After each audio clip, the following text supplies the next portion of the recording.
how can I advise a friend who wants to have children but her husband doesn't want to? Yani a wife should want to a husband and a wife should want to have children. They should want to have children.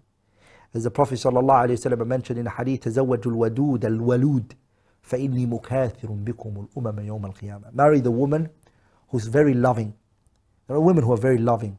This is a good trait, by the way. Wait, in the society that we live in, people they look down at a woman who loves her husband a lot. The Prophet said to us, marry a woman who's like that. تزوجوا الودود. A woman who wants to, she works hard to making her husband love her. And a woman who loves her husband. She gives him a lot of attention. She showers him with love. We're in a society and a time where that's really looked down at. And it's like insult. We insult the woman for being like that. That's not. The second quality that the Prophet mentioned here, ﷺ, is the woman who wants to have a lot of children. Marry her.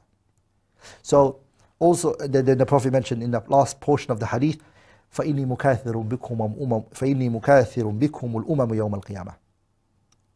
Okay? Because I want to increase in the number of the ummah yawm al-qiyamah.